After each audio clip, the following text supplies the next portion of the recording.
లేదండి, అంటే కోవిడ్ తర్వాత అందరూ కొంచెం స్లో అయ్యామండి. మళ్ళీ బట్ ఈ సంవత్సరం ఐ హ్యావ్ 4 రిలీజెస్ అండి. అంటే last year and before last year I had only 1 releases అండి. This year again I'll be my old self అండి.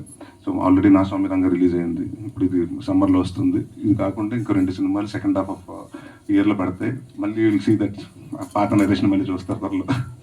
వన్ లాస్ట్ క్వశ్చన్ ఫారియాజీ, యాక్చువల్గా మీరు పనిచేసిన నవీన్ పోలిశెట్టి గారు కానీ ఇప్పుడు నరేష్ గారు కానీ వీళ్ళిద్దరు మంచి టైమింగ్ ఉన్న ఆర్టిస్టులు, ప్లస్ లొకేషన్లో కూడా ఇంప్రూవైజ్ చేయగలరు కదా. సో ఇద్దరితో పనిచేసినప్పుడు ఎవరితో పనిచేయడం మీకు చాలా టఫ్ అనిపించింది? ఎందుకు సార్ అలా గొడవ పెడుతున్నారు మీరు? లేదు సార్, ఒక ఐ థింక్ అంటే మీరు చూసి కదా సబ్జెక్ట్స్లో ఎంచుకోవడంలో కూడా. నేను చూసి కాదండి, నేను అంటే ఏ సిచ్యువేషన్లో ఏ క్యారెక్టరిస్టిక్ బాగుంటుంది నేను అదే అబ్జర్వ్ చేస్తా ఫస్ట్, నచ్చితే అబ్జర్వ్ చేసేస్తా. సో నవీన్ నుంచి వేరే క్యారెక్టరిస్టిక్స్ అబ్జర్వ్ చేశాను, నరేష్ గారి నుంచి వేరే టైమింగ్.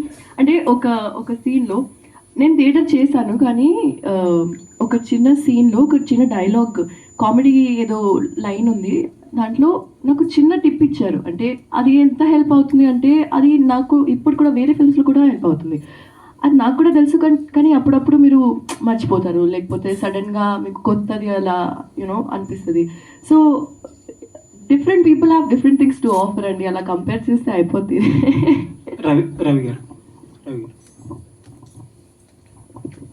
ఇందాక నరేష్ గారు మాట్లాడుతా హెల్దీ కామెడీ గురించి, అన్హెల్దీ కామెడీ అలా ఆ లైన్స్లో ఒక మాట చెప్పారు ఈవి గారు అన్నమాట. యాక్చువల్గా చాలామంది ఒపీనియన్ ఏంటంటే ఈ ప్యారడీలు, స్పూఫ్లు, డబుల్ మీనింగ్ డైలాగులు ఇప్పుడు టెలివిజన్లో జబర్దస్త్ అనే షోలో కొంచెం ఎక్కువ